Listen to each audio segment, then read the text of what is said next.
You know what makes investing surprisingly difficult? Sometimes the smartest thing you can do with your money is nothing.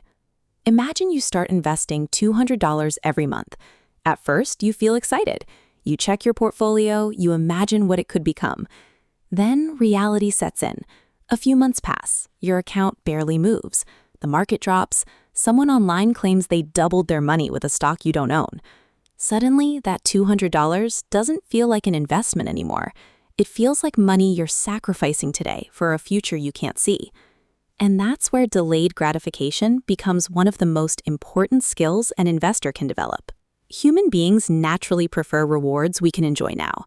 A meal today feels real, a new phone feels real, a weekend trip feels real. But the benefit of investing may not become obvious for years. That's the psychological trap. The beginning of investing can feel boring precisely because you're doing something valuable. You're giving up a small reward today so your future self can have a much larger range of choices tomorrow. And this becomes even harder when the stock market gets uncomfortable. Your portfolio falls 10%, and suddenly your brain starts screaming, do something, sell, change strategies, find another stock.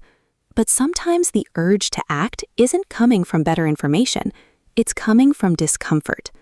That's why one of the most important questions an investor can ask is, am I changing my investment because the facts changed or because my emotions changed? That question can protect you from a lot of expensive decisions. Delayed gratification doesn't mean blindly holding everything forever. It means learning to separate short-term emotions from long-term objectives. Instead of asking, how much money did I make this month? A long-term investor learns to ask, am I becoming more financially disciplined than I was last year?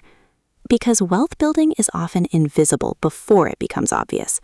The early years may feel painfully slow, but that's exactly when you're building the habit, the discipline, and the capital that can eventually allow compounding to do more of the heavy lifting. So the real advantage isn't simply having the perfect stock. It's developing the ability to wait without constantly sabotaging your own strategy. Anyone can want the future result. The difficult part is becoming the person who can patiently earn it. In investing, delayed gratification isn't about denying yourself forever. It's about refusing to trade your future for a momentary feeling today.